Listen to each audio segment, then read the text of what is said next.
اعوذ باللہ السمیع العلیم من الشیطان الرجیم من حمزہ ونفخہ ونفثہ بسم اللہ الرحمن الرحیم الحمد للہ رب العالمین الرحمن الرحیم مالک یوم الدین ایاک نعبد و ایاک نستعین اہدنا الصراط المستقیم صراط الذین انعمت علیہم غیر المغضوب علیہم ولا الضالین آمین۔ اللہ کی حمد و ثنا کے ساتھ الحمدللہ اپنے پروگرام کا آغاز کرتے ہیں۔ الحمدللہ الذی عافانی فی جسدی ورد علی روحی واذن لی بذکری۔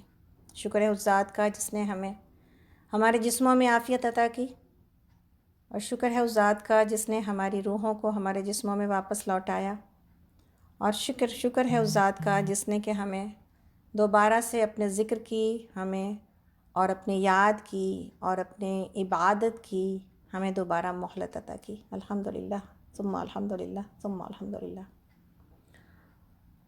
اور اپنے دل کو اپنے رب سے جوڑتے ہوئے اس دعا کے ساتھ کہ اللہ ہم تیری نعمتوں کا کس نعمت کا شکر ادا کریں۔ فَبِأَيِّ آلَاءِ رَبِّكُمَا تُكَذِّبَانِ۔ یا اللہ ہم تیری کن نعمتوں کا شکر ادا کریں۔ یا اللہ ہم آپ کی کسی نعمت کو جھٹلاتے نہیں ہیں۔ اے اللہ کوشش ہے آپ کی نعمتوں کی شکر گزاری کی، لیکن ہم حق نہیں ادا کر سکتے اپنے رب کا، جو ہر لمحے ہمیں نوازتا ہے، نواز رہا ہے۔ اور اتنی سردی ہے شکاگو میں، -24 ٹیمپریچر ہے، اور اللہ نے ہمیں گرم کمروں میں، گرم بستروں میں، گرم پانی میں، ہر چیز سے، ہر ان تمام چیزوں سے نواز رکھا ہے جس کی انسان تمنا کرتا ہے۔ الحمدللہ۔ اے اللہ ہم دنیا میں ایسا محسوس ہوتا ہے جیسے کہ آپ کی رحمتوں کی وجہ سے اللہ ہم جنت کے مزے لے رہے ہیں۔ اے اللہ آپ کی جنت کیسی ہوگی اس کا تو ہم سوچ بھی نہیں سکتے۔ اے اللہ بس آپ کی رضا، آپ کی مغفرت اور آپ کی رحمتوں کے بل پر امید رکھتے ہیں، اس وجہ سے امید رکھتے ہیں کہ آپ کی رحمت آپ کے غضب پہ چھائی ہے۔ اے اللہ ہم سب کی نافرمانیوں سے درگزر کرتے ہوئے، کوتاہیوں سے درگزر کرتے ہوئے، غفلتوں سے درگزر کرتے ہوئے اللہ اپنی رحمتوں سے نواز دیجیے۔ اے اللہ ذکر کی مجلس میں ہر آنے والے کی مغفرت کیجیے۔ یا اللہ ہم میں سے ہر ایک کی مشکلوں کو آسان کر دیجیے۔ اے اللہ ہماری بری عادتوں کو، اے اللہ ہمارے برے اخلاق کو، اے اللہ ہماری بری زبان کو، اے اللہ بدل دیجیے۔ اے اللہ ہمارے دل کو بدل دیجیے۔ آمین یا رب العالمین۔ اللہ کے نبی صلی اللہ علیہ وسلم کے اوپر درود اور سلام کے ساتھ اللہم صلی علی محمد وعلی آل محمد کما صلیت علی ابراہیم وعلی آل ابراہیم انک حمید مجید۔ اللہم بارک علی محمد وعلی آل محمد کما بارکت علی ابراہیم وعلی آل ابراہیم انک حمید مجید۔ اور اس دعا کے ساتھ کہ اللہم انا نسألک علما نافعا ورزقا طیبا وعملا متقبلا۔ آمین یا رب العالمین۔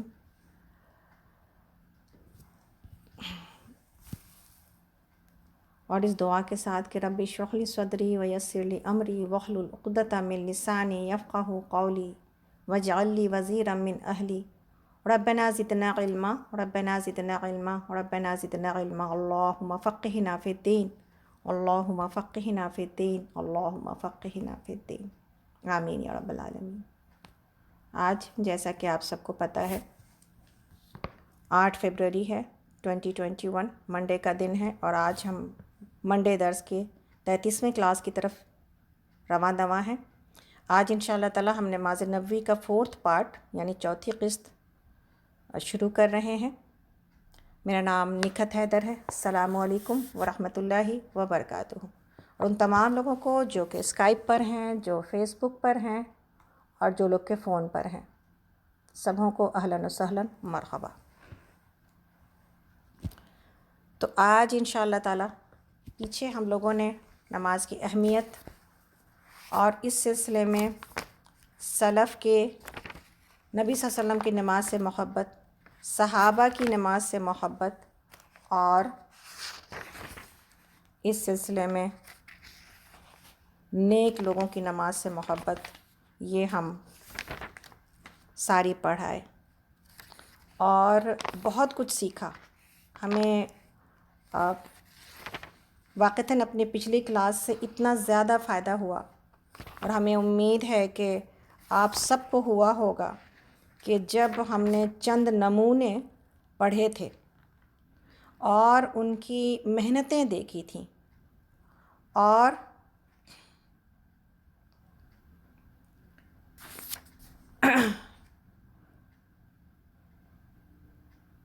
انشاءاللہ. فرزانہ، کیا آپ کو آواز نہیں جا رہی؟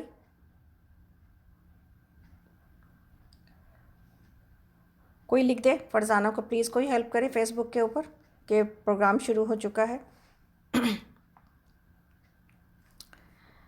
اور ہم لوگوں نے جہاں پر محمد بن خفیف کو پڑھا تھا رحم اللہ، کہ کس طرح کمر کی شدید درد کے باوجود لوگ کسی انسان کے پیٹھ کے اوپر سوار ہو کر آتے تھے، اور یہ بات کہی کہ اگر مجھے تم نمازیوں کے صف میں نہ دیکھو تو قبرستان میں جا کے تلاش کرنا. اللہ اکبر. جہاں ہم نے یہ پڑھا کہ بعض لوگوں کی نیکیوں کی وجہ سے اللہ رب العالمین نے سجدے میں ان کی وہ روح کو قبض کر لیا، اور یہ نماز کی اس شغف اور نماز کی طرف رغبت اور نماز کا شوق ہے جو کہ اس انجام تک لے کے جاتا ہے. یہ انجام ایک دن کا انجام نہیں ہوتا، پوری زندگی اس کے پیچھے ہوتی. اسی طرح ہم کو اس بات سے بڑی شرم آئی کہ جب ہم نے وکیع بن الجراح کے بارے میں یہ پڑھا، رحم اللہ کے بارے میں، کہ جو شخص، ان کا یہ قول کہ وہ فرماتے تھے کہ جو شخص نماز کا وقت آنے سے پہلے نماز کی تیاری نہ کرے وہ نماز کی تعظیم ہی نہیں کرتا. گویا کہ جو شخص نماز کے آنے اور وقت ہونے سے پہلے نماز کی تیاری نہ کرے وہ گویا کہ نماز کی تعظیم اور توقیر ہی نہیں کرتا، یعنی وہ نماز کی عظمت کو نہیں پہچانتا. وہ نماز کی عظمت کو نہیں پہچانتا. یہ وہ باتیں ہیں، یہ وہ امت تھی جو گزر گئی، ان کے ساتھ ان کا عمل ہے، ہمارے ساتھ ہمارا عمل ہے، لیکن نشان راہ تو ہے نا ان کے. نبی صلی اللہ علیہ وسلم کی نشان راہ، ان کے صحابہ کے، اور پھر اس کے بعد کی امت کے، کہ جنہوں نے نماز کی عظمت کو پہچانا اور جنہوں نے اس کے اوپر عمل کیا، اور جنہوں نے اس کی اس طرح ادائیگی کی کہ اللہ رب العالمین کو نے اگر یہ تحفہ دیا ہے اس امت کو، یہ تحفہ ہے نا اس امت کو. 5 وقت، ابھی کل ہی بچوں کو ہم پڑھا رہے تھے سنڈے کے دن، تو ہم کو یہ بات یاد آئی کہ یہ بات ہم کو بار بار یاد کرنے کی ضرورت ہے کہ یہ جو تحفہ ہے جو کہ معراج میں ہمیں ملا اور 5 وقت کی نمازیں ملی ہمیں، یہ تحفہ ہے اللہ رب العالمین کا. اور یہ تحفہ اس امت کو اس لیے دیا گیا تاکہ یہ امت اس تحفے کے اوپر عمل کر کے اس کی قدردانی کرتے ہوئے کیا کرے؟ پاک صاف ہو کر اللہ کے پاس آئے. وضو ہمیں پاک کر رہا ہے، نمازیں ہمیں پاک کر رہی ہیں. اب کیا بچا؟ اس امت کو ملا 5 وقت کی پاکی، کہ گناہوں کو دھو لو، گناہوں کو دھو لو، میرے پاس آؤ میں تمہارے گناہوں کو مٹا دیتا ہوں، میرے پاس آؤ میں تمہارے گناہوں کو مٹا دیتا ہوں. یہ ہے اللہ رب العالمین کا تحفہ جو ہمیں تحفہ ملا ہے. اور آپ پورا قرآن اٹھا کے دیکھیں، اللہ رب العالمین نے جب کوئی قوم، جب کوئی امت نماز کو چھوڑ بیٹھتی ہے، تارک نماز ہو جاتی ہے، یا اس کی اہمیت کھو بیٹھتی ہے، تو پھر دنیا میں عروج ملتا نہیں ہے اس کو. آج ہم اپنی حالت دیکھ لیں. تو اگر کسی کو چاہیے دنیا کے اندر عزت، جیسا کہ پچھلی بار ہم نے کہی، وہ یہ جان جائے عزت ساری کی ساری اللہ کے پاس ہے.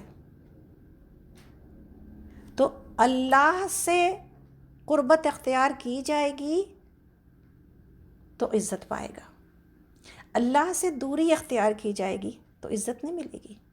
چاہے دنیا میں کتنے بھی نعرے لگتے ہوں، چاہے دنیا کتنی بھی زبانیں کہتی ہو، لیکن لوگوں کے دلوں میں انہی لوگوں کی محبت ڈالی جاتی ہے جو اللہ سے قریب ہوتے ہیں۔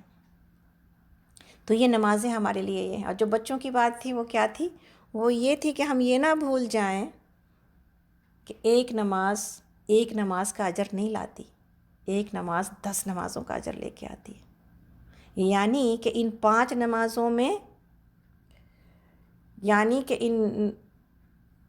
نمازوں میں، کتنی نمازوں کا اجر موجود ہے؟ ہم پڑھتے آئے ہیں شروع دن سے، لیکن بھول جاتے ہیں سبق کو، اس بات کو، اس تحفے کو، اس اجر کو۔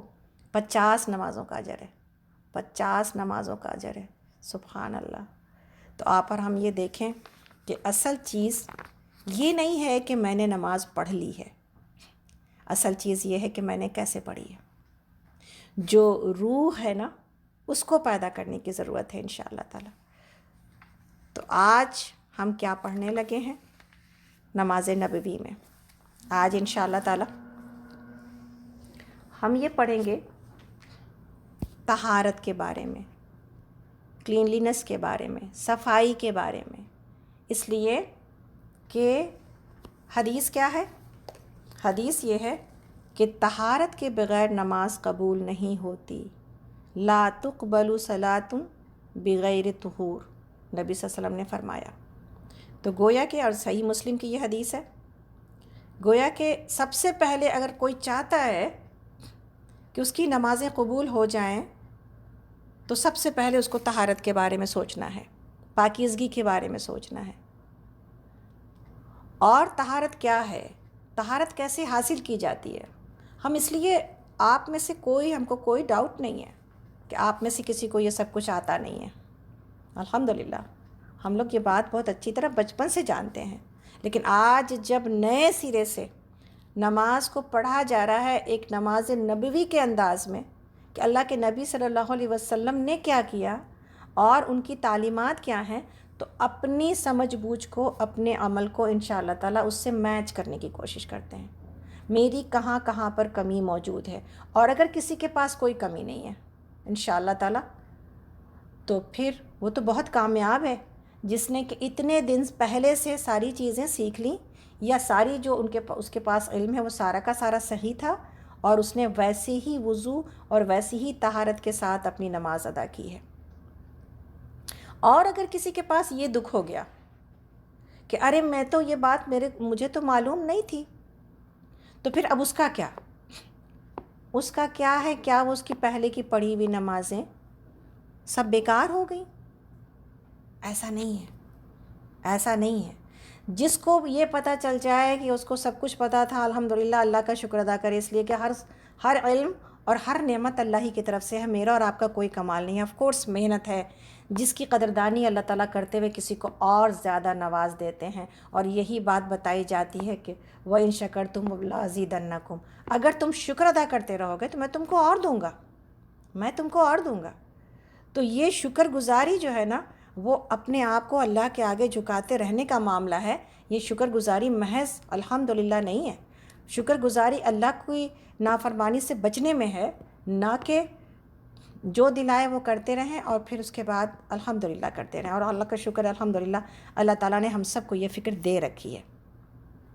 تو آتے ہیں اس بات کی طرف کہ اگر کسی کو یہ پتہ چلا کہ اس کو تو یہ بات پتہ نہیں تھی، یا وہ یہ غلطیاں کر رہا تھا وضو میں یا غسل میں، تو پھر اس کا کیا ہوگا؟ اس کا جواب کیا ہے؟ اس کا جواب یہ ہے کہ الدین یسر، دین جو ہے نا آسان ہے۔ اللہ رب العالمین نے بندے کے اوپر اتنا ہی بوجھ ڈالا جتنا کوئی اٹھا سکتا ہے۔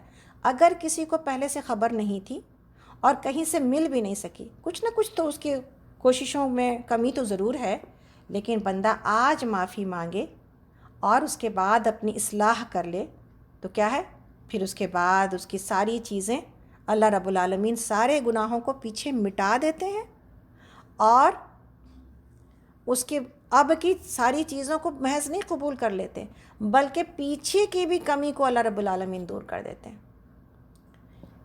اور گناہوں کے بارے میں تو ایسی ایسی حدیثیں موجود ہیں کہ انسان حیران ہو جاتا ہے اللہ کی رحمت کے اوپر، اس کے کرم کے اوپر اور اس کی محبت کے اوپر۔ کہ اللہ تعالیٰ کیسا کریم ذات ہے، لیکن معافی مانگنا شرط ہے، کوئی بندہ شرمندہ تو ہو نا۔ تو اگر کوئی شرمندہ نہیں ہے تو پھر تو ظاہر سی بات ہے، پھر تو کرم جو برس رہا ہے، نوازش جو ہو رہی ہے، اس سے محروم ہو جاتا ہے۔ اللہ رب العالمین ہمیشہ ہمیں ان شرمندہ بندوں میں شامل رکھے جو اللہ رب العالمین کے آگے توبہ کرتے رہتے ہیں اور معافیاں مانگتے رہتے ہیں۔ تو بات ہو رہی ہے کہ طہارت ہم پڑھ رہے ہیں، یعنی کلیننس، اور اس سلسلے میں ایک بنیادی بات سمجھ میں آ جائے کہ طہارت کے بغیر، پاکیزگی کے بغیر نماز قبول نہیں ہوتی ہے۔ اور طہارت کن چیزوں سے ہوتی ہے؟ 2 چیزوں سے ہوتی ہے، پانی سے یا مٹی سے، اگر پانی میسر نہ ہو۔ پانی میں کو تھوڑا سا سمجھ لیتے ہیں انشاءاللہ تعالی۔ پانی پاک ہے اور پاک کرنے کی صلاحیت رکھتا ہے۔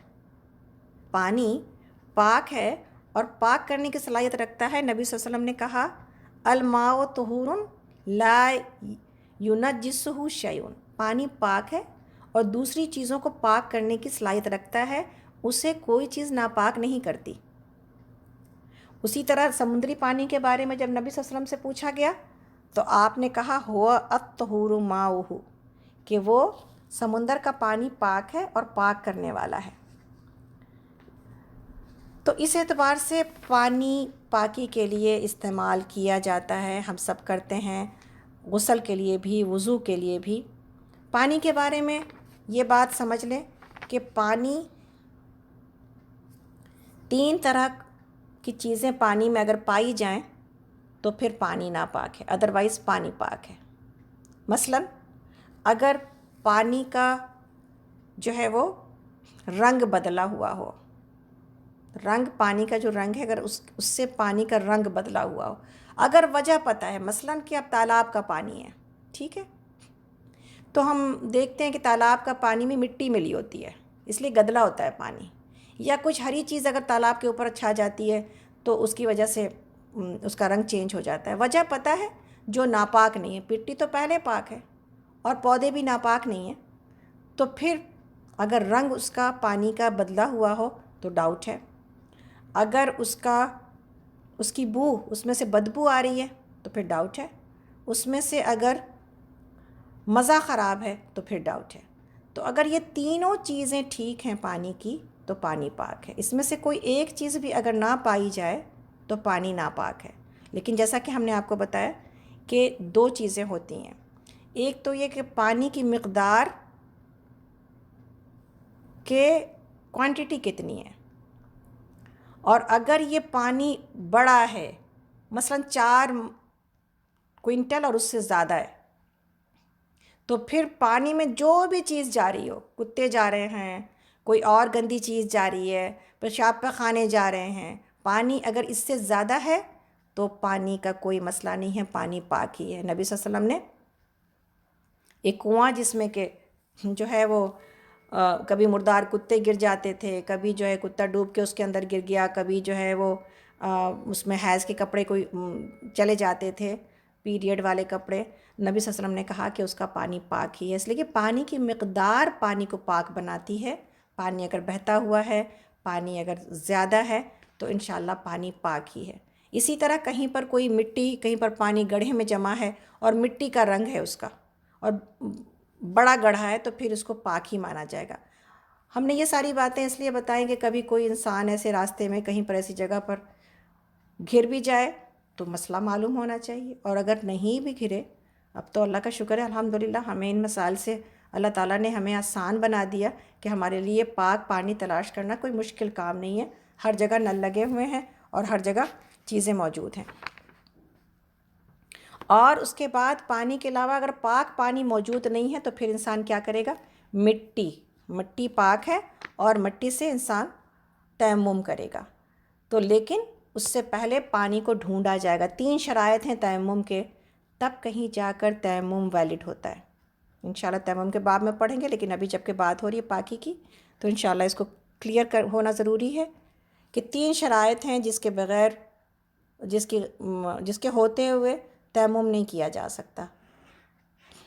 پہلی چیز کہ پانی میسر نہ ہو، ہے نا، پانی موجود ہی نہیں ہے، ڈھونڈا گیا ہے پانی کو، لیکن پانی اس کے باوجود نہیں ملا۔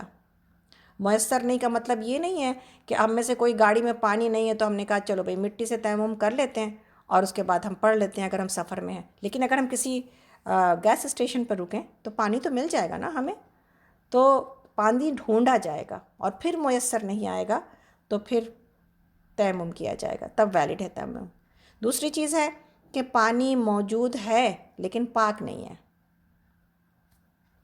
تو پھر تیمم کیا جائے گا، تب تیمم ویلڈ ہے۔ اور تیسری چیز یہ ہے کہ پانی میسر بھی ہے، پانی پاک بھی ہے، لیکن انسان اس حالت میں نہیں ہے کہ پانی کا استعمال کر سکے، یعنی مریض ہے، یعنی بیمار ہے، تو پھر ایسی صورت میں کہ پانی اس کو نقصان پہنچا سکتا ہے۔ کسی کے بخار کی حالت ہے، کسی کو اور اتنی سردی لگ رہی ہے کہ پانی کا تصور ہی اس کو مزید اور پریشان کر رہا ہے، اس کو مزید سردی لگنے کا خوف ہے، تو ایسی صورت میں وہ تیمم پر اکتفا کر سکتا ہے، اس کو اجازت ہے، یعنی مرض کی حالت میں انسان مٹی کے اوپر تیمم کر سکتا ہے انشاءاللہ تعالی۔ تو یہ ہے تیمم کے بارے میں بات۔ جب تیمم کی بات ہو رہی ہے تو ایک چیز اور سن لیں تاکہ یہ بات کمپلیٹ ہو جائے کہ تیمم میں مٹی نیت کرنا اور مٹی کے اوپر ایک بار اپنے ہاتھوں کو ملنا اور پھر اسی مٹی سے اپنی کلائیوں تک ہاتھوں کو پھیر لینا اور اسی سے اپنے چہرے کے اوپر مل لینا، یہ ہے تیمم۔ بس نیت بسم اللہ اور ایک بار مٹی کو چھونا، یہ ہے تیمم۔ تیمم میں نہ مسح ہوتا ہے، نہ کہنیوں تک ہاتھوں پر پھیرا جاتا ہے، نہ کچھ اور ہے۔ تیمم محض کلائی اور چہرے کے اوپر مٹی والے ہاتھوں کو پھیرنا ہے، ٹھیک ہے؟ انشاءاللہ تعالیٰ اس سلسلے میں کوئی سوال ہوگا آخری میں تو دیکھ لیں گے۔ تیمم کی بات چل رہی تھی اور تفصیل سے چل رہی تھی، اسی لیے ہم نے آپ کو ابھی بتا دیا ہے، ادروائز انشاءاللہ تعالیٰ وہ بھی ہم آگے پڑھیں گے۔ اب دوسری چیز کیا ہے طہارت کے بارے میں؟ سب سے پہلے یہ بات جاننا ہے کہ انسان جب واش روم جاتا ہے تو اس وقت ناپاکی ہوتی ہے اس کو، ہے نا؟ اس کے ہمیں آداب بتائے گئے، اور ہمیں امید ہے ان تمام لوگوں سے جو اس وقت سارے لوگ موجود ہیں، ہم میں سے کون ہے جس کو کہ واش روم جانے کی دعا یاد نہیں ہے، اور ہم میں سے کون ہے جس کو نکلنے کی دعا یاد نہیں ہے؟ میرا سوال یہ ہے کیا ہم اس کو پڑھتے ہیں؟ اور ہمیشہ ہم نے یہ بات کی ہے کہ یہ واش روم جانا ایسا نہیں ہے کہ بغیر فکر کے انسان اس کے اندر داخل ہو جائے، فکر سکھائی گئی۔ یہ وہ جگہ ہے جہاں پر کہ جن اور جنات رہتے ہیں، میل جن اور فیمیل جن رہتے ہیں، اور یہ لوگ نقصان پہنچاتے ہیں انسان کو، چاہے کتنے ہی خوبصورت باتھ روم ہمارے گھروں کے اندر، ہمارے کمروں کے اندر بنے ہوئے ہوں، اس فکر کے ساتھ ہی جایا جائے گا۔ اور جب یہ فکر پیدا ہوگی تو کیا ہوگا؟ انسان دعا پڑھ کے جائے گا۔ اللہ کے نبی صلی اللہ علیہ وسلم سے زیادہ پاکیزہ کوئی ہستی تھی جس کو کہ جن اور جنیوں سے نقصان کا اندیشہ ہوتا؟ آپ نے سکھائی ہے یہ دعا، اللہم انی اعوذ بک من الخبث والخبائث۔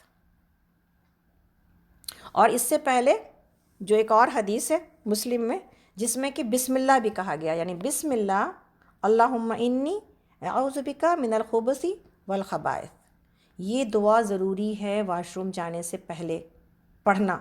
اور یہ نہیں ہے کہ ہم وہیں پر پہنچ کے، بعض اوقات انسان جلدی میں ہوتا ہے، حدیث یہ کہتی ہے کہ جب بھی تم ارادہ کرو جانے کا تو یہ دعا پڑھ لو۔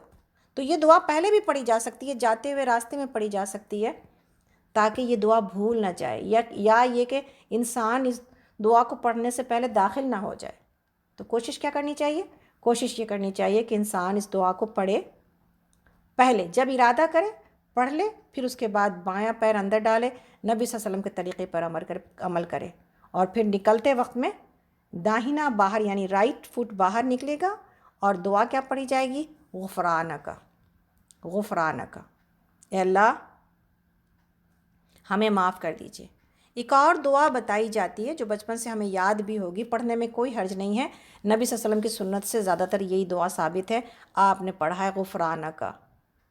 اور غفرانک کو سمجھ لیجئے، غفرانک کا مطلب کیا ہے؟ اے اللہ مجھے معاف کر دے، اللہ میں تیری مغفرت مانگتا ہوں، اس کا مطلب کیا ہے؟ وہ مغفرت کیوں مانگی جا رہی ہے باتھ روم سے باہر نکلتے ہوئے؟ وجہ یہ ہے کہ جب واش روم جاتے ہیں تو ذکر منع کر دیا جاتا ہے نا، واش روم کے اندر ذکر الاؤڈ نہیں ہے۔ اب ہم تو جا کے بہت ساری باتیں کرتے ہیں واش روم میں، اجازت نہیں ہے ہمیں کہ ہم وہاں جا کے فونوں کے اوپر لگے رہیں۔ کوشش کریں کہ نہ فون جائے اور نہ ہم وہاں جا کے باتیں کریں۔ اللہ کے نبی صلی اللہ علیہ وسلم نے جو ہمیں طریقے سکھائے ہیں ہم اسی طریقے پر رہیں، اس لیے کہ اس کے اندر خرابی موجود ہے۔ اور فون کے اوپر تو اگر واش روم لے جاتے ہیں، آپ کو پتہ ہے کتنے وائرسز وہ کیچ کر لیتا ہے اور پھر کتنے وائرسز لے کے ہم باہر نکلتے ہیں۔ یہ بات بہت پہلے ہم بتا چکے آپ لوگوں کو۔ تو فونوں کے بغیر جائیں، اور کوشش کیا کرنی چاہیے؟ نبی صلی اللہ علیہ وسلم نے کیوں مغفرت مانگی ہے اللہ سے؟ اس لیے کہ وہ اوقات جس میں کہ اللہ کا ذکر نہ ہو سکا، ایسا وقت جس میں کہ اللہ کا ذکر نہ ہو سکا، حالانکہ اللہ نے خود روکا ہے، لیکن وہ جو وقت جو ضائع گیا میرا اللہ کے ذکر کے بغیر، اس کے اوپر معافی مانگی گئی ہے۔ اللہ اکبر، اللہ اکبر۔ تو آپ اور ہم یہ دیکھیں کہیں پر گنجائش موجود ہے کہ ہم واش روم میں گھنٹوں بیٹھے رہیں، ہم واش روم میں کتابیں پڑھیں، اور ہم واش روم میں جو ہے اچھا خاصا وقت گزاریں، اس لیے کہ جب ہم فون پر بیٹھ جاتے ہیں پھر تو ہمیں پتہ نہیں چلتا ہم کتنی دیر یہاں پر ہیں۔ تو یہ ساری چیزیں ہیں، اس سے بچنا چاہیے، اس سے بچنا چاہیے۔ ایک اور دعا ہے جس میں کہ یہ پڑھا جاتا ہے کہ شکر ہے اس ذات کا، الحمدللہ الذی، کیا ہے وہ دعا؟ اذهب العزا عنی وعافانی، کہ جس نے دور کر دیا مجھ سے تکلیف اور مجھے عافیت عطا کر دی، ہے نا؟ کسی بھی ضرورت کا اگر پریشر ہو آپ کو تو کتنی تکلیف ہوتی ہے، اور پھر جا کے پھر انسان کو کتنا ریلیف ملتا ہے۔ یہ کون ہے وہ ذات جو میرے جسم سے یہ گندگی دور کرتی ہے؟ کتنے لوگ ہیں اگر پیشاب نہ نکلے تو کیا حال ہو جاتا ہے، مشینیں لگائی جاتی ہیں، پھر پیشاب نکالا جاتا ہے جسم کے اندر سے۔ اللہ اکبر۔ اور ہمیں اگر آسانی کے ساتھ یہ سب کچھ مل رہا ہے، اور میری جسم کی گندگی اگر آسانی سے نکل جاتی ہے، تو کس رب کا شکر ادا کرنا چاہیے جس نے کہ ہم کو یہ تکلیف سے نجات دے دی۔ پیشاب رکنے کی تکلیف کیا ہوتی ہے کسی اس سے پوچھیں جس کا رک جاتا ہے، اور ہم میں سے کوئی نہیں ایسا ہوگا جس کو اندازہ نہیں ہے کہ جب جسم میں پیشاب رک جائے تو کیسی تکلیف ہوتی ہے، یا کسی کو اس کا اب ایکسپیرینس تو اللہ نہ کرے کسی کو ہو، لیکن سنی سنائی باتوں سے انسان کو پتہ چلتی ہے بات۔ اب میڈیکل سائنس سب کو پتہ ہے، اور ان کو پتہ ہے ہم لوگوں کو کہ اگر ایسا معاملہ ہو جائے یا اسٹول کسی کا رک جائے تو پھر اس کو کتنی تکلیف ہوتی ہے۔ تو اللہ رب العالمین سے کا ہمیشہ شکر ادا کرنے کی ضرورت ہے۔ ایسا ہی نہیں ہے کہ ہم گئے اور ہم فارغ ہو گئے، بلکہ ایک ذات ہے جس نے مجھے فراغت عطا کر دی ہے، جس نے مجھے عافیت عطا کر دی ہے۔ تو یہ یاد رکھنا بہت ضروری ہے زندگی میں، کھانے میں، پینے میں، ہر چیز میں اپنے رب کا کس کس چیز کا شکر ادا کریں۔ کیا لوگ نہیں ہیں جن سے کہ یہ نعمتیں چھن گئی ہیں؟ اور جیسا کہ ہم نے ایک اپنے کزن کے بیٹے کی بات بتائی تھی، جب اس کو کینسر ہوا یوٹرس کہہ رہے ہیں، اس کے بلیڈر کا، تو اس نے جو ہے وہ اس کا بلیڈر نکال دیا گیا اور پیشاب کی تھیلی باہر لگا دی گئی۔ میرے خیال میں 2 سال یا 4 سال اس نے ایسی زندگی گزاری ہے کہ پیشاب باہر تھیلی میں جمع ہوتا ہے۔ اور اس نے مجھ سے بات کی کہ خالہ میں ساری زندگی ہم اللہ سے یہ مانگتے رہے، پاکیزگی، پاکی، تو اس پیشاب کی تھیلی کے ساتھ سوتے ہوئے اور اس کو ہینڈل کرتے ہوئے میرا دل بالکل دکھ جاتا ہے، یا اللہ یہ ناپاکی میرے ساتھ کیوں لگ گئی؟ مگر اس کا کرم ہے، اس کا احسان ہے، بس کوئی شکایت نہیں ہے اپنے رب سے۔ الٹیمیٹلی لاسٹ ایئر اس کا انتقال ہوا۔ 5 سال اس نے کینسر جھیلا ہے بلیڈر کا، چھوٹے چھوٹے بچے ہیں اس کے۔ اور کل ہی جب میری ان کے بہن سے بات ہو رہی تھی، میری بہن سے، آج تک یاد کرتی ہیں اپنے بیٹے کو، تو کہتی ہیں کہ میرے گھر کا نام ڈالی ہے، ڈالی تم کو پتہ ہے میرے بیٹے کی قبر جب کھودی گئی تو اس میں سے خوشبو آ رہی تھی، خوشبو آ رہی تھی۔ ایک ایسا بندہ جس نے تکلیف 5 سال 6 سال جھیلی ہے، اور ایک دفعہ جو ہے وہ اف نہیں کی، ایسی کھانسی ہوتی تھی کہ کہتے ہیں لوگ کہ اس کی آنکھیں باہر نکل جاتی تھیں، رات بھر سو نہیں پاتا تھا کھانسی کی وجہ سے، مگر نماز ایک نہیں ضائع کی۔ اف، کیا کیا بتائیں۔ کیا آج بھی ہمارے ارد گرد ایسے لوگ موجود نہیں ہیں؟ اللہ تعالیٰ ایسے لوگ دکھاتے ہیں ہمیں، لیکن اس کے باوجود ہمیں بصیرت نہیں ملتی۔ کون سے وہ بندے ہوتے ہیں جو اللہ کی عبادت کو اپنی ہر تکلیف سے اوپر کر لیتے ہیں؟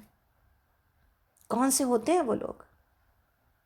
ہمیں تو پکڑ پکڑ کے لاتے لاتے، لوگوں کو بتاتے بتاتے، سکھاتے سکھاتے کہ ٹائم برباد نہ کریے، اپنا وقت لگا لیجئے اللہ کے راستے میں، اور لوگ ہیں کہ مچھلیوں کی طرح ہاتھوں سے پھسل پھسل جاتے ہیں۔ تو یہ سب کچھ اللہ تعالیٰ دکھا رہے ہوتے ہیں ہم کو اور آپ کو۔ تو کہنے کا مطلب یہ ہے کہ یہ واش روم میں جانے آنے کی دعا ہم مس نہ کریں، اپنے بچوں کو سکھائیں۔ صحت ڈھونڈتے ہیں دواؤں میں، ڈاکٹرز کے پاس، ہاسپٹلز میں صحت کی دعائیں مانگتے ہیں، لیکن وہ چیز جو اللہ نے حصار ہمیں دیا ہے، ہماری پروٹیکشن ہمیں سکھائی ہے، ہمیں پناہ میں لینے کا وعدہ کیا ہے کہ تم اللہ کی پناہ میں آ جاؤ، میں بچا لوں گا تم کو اس معاشروں میں رہنے والے شر سے بچا لوں گا، تم کو دنیا کے، یہ تو دعا پڑھو گے تو یہاں بچا لوں گا، دنیا میں کوئی بھی چیز کا شر ہے، کسی نے پڑھا بسم اللہ الذی لا یضر مع اسمہ شیء فی الارض ولا فی السماء وہو السمیع العلیم، 3 بار کسی نے صبح پڑھ لیا، 3 بار کسی نے رات میں پڑھ لیا، دنیا کی کوئی چیز اس کو نقصان نہیں پہنچا سکتی۔ جس نے قل اعوذ برب الفلق قل اعوذ برب الناس پڑھ کے اپنے اوپر دم کر لیا رات میں، اور صبح میں 3 بار پڑھ لیا قل واللہ کے ساتھ، تو کوئی جادو اثر نہیں کرے گا۔ جادو کے ڈر میں ہم میں سے ہر کوئی موجود ہے، اب تو یہ بہت چل پڑا، روحانی علاج کراتے پھرتے ہیں ہم دنیا والوں سے، مطلب دینداروں سے بھی، اور اگر کسی کو آگے یہ تکلیف تو کرانا ہی پڑے گا اور کرانا چاہیے، لیکن پروٹیکشن کیوں نہیں لیتے، شیلڈ کیوں نہیں لیتے؟ تو یہ ہے کہ اللہ رب العالمین کی باتوں کے اوپر، ہمیں دواؤں کے اوپر تو بڑا یقین ہے یہ مجھے بیماری سے بچا لے گی، ڈاکٹرز کے اوپر بہت یقین ہے کہ یہ مجھے بیماری سے بچا لیں گے، اللہ کی پناہ کے اوپر یقین کیوں نہیں ہے؟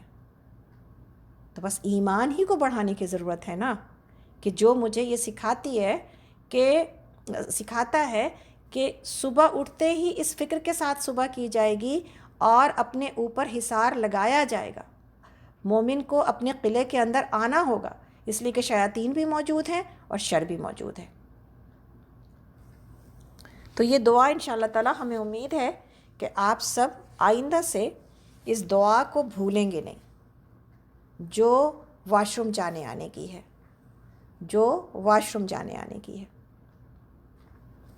اسی طرح آگے اپنے آپ کو کلین کرنے کے لیے پانی کا استعمال، پانی موجود ہونے کی صورت میں صرف پانی کے ساتھ استنجا کرنا کافی ہے، ٹھیک ہے؟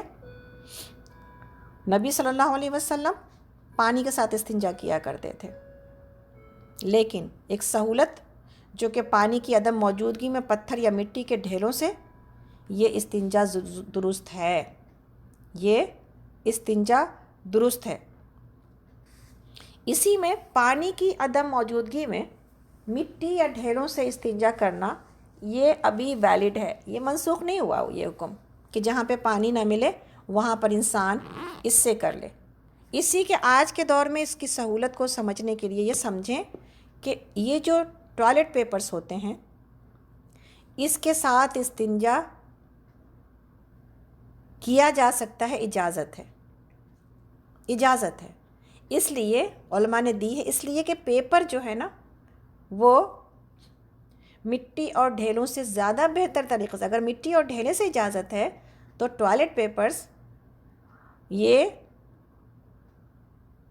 اس سے زیادہ اچھی طرح کلین کر سکتا ہے ہمارے جسم کو۔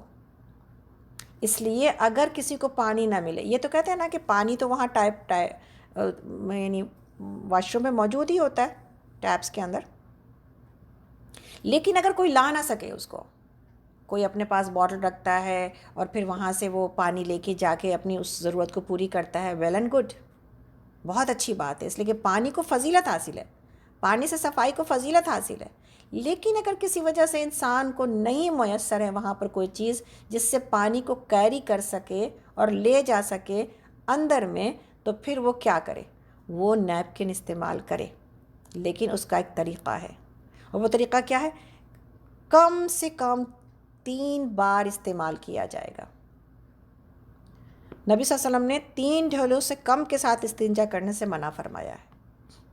کم سے کم 3 بار، اور زیادہ سے زیادہ جب تک کہ صفائی نہ ہو جائے آڈ نمبرز میں، یعنی 3، 5، 7، 9۔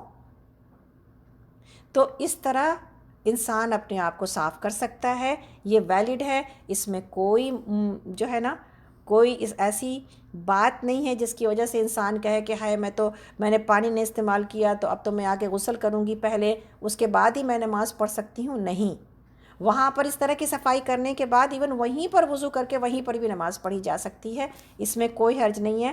اللہ رب العالمین نے ہمارے لیے ہماری ہر ضرورت کا خیال رکھا ہے کہ بندہ کبھی اس مشکل میں آ سکتا ہے، میرا بندہ کبھی اس مشکل میں آ سکتا ہے، تو یہ ساری چیزیں ثابت ہیں۔ نبی صلی اللہ علیہ وسلم سے یہ ثابت ہے کہ نبی صلی اللہ علیہ وسلم اپنے استنجا کے بعد، یعنی اپنے آپ کو کلین کرنے کے بعد، زمین پر ہاتھ مل کر اپنے ہاتھوں کو صاف کیا کرتے تھے۔ اس لیے جو کوئی اگر وہاں سے ہو تو پھر ضرور اپنا ہینڈ واش یوز کرے، صابن یوز کرے، تاکہ جو جرمز، ابھی تو آپ کو پتہ ہی اب ہاتھوں میں جرمز کے بارے میں ہم تو بہت کلیئر ہو گئے کورونا کے ٹائم میں کہ کس طرح یہ جرمز آپ کو اور ہم کو نقصان پہنچاتے ہیں، تو اس کی صفائی ضروری ہے۔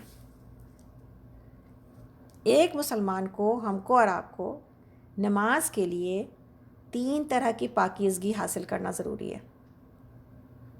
نوٹ کریے گا اس کو، 3 طرح کی پاکیزگی حاصل کرنا ضروری ہے۔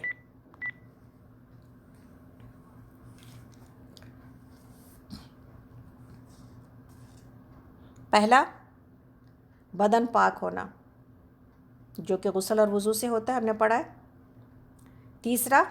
دوسرا کپڑے پاک ہونا، اور تیسرا نماز کی جگہ کا پاک ہونا۔ ٹھیک ہے، کلیئر؟ پہلا جسم پاک ہونا، دوسرا کپڑے پاک ہونا، اور تیسرا نماز کی جگہ پاک ہونا۔ تو اب دیکھتے ہیں بدن کی طہارت اور بدن کی پاکیزگی 2 چیزوں میں سے کسی ایک چیز کے ذریعے حاصل ہوتی ہے۔ 2 چیزیں کیا ہیں؟ ایک غسل ہے یعنی شاور لینا، اور ایک وضو ہے۔ تو انشاءاللہ تعالیٰ اس کو تھوڑا سا غسل کو بھی دیکھ لیتے ہیں، تاکہ کہیں پر اگر کسی کے پاس کوئی غلطی لگی ہوئی ہے تو وہ اس کو سمجھ لے۔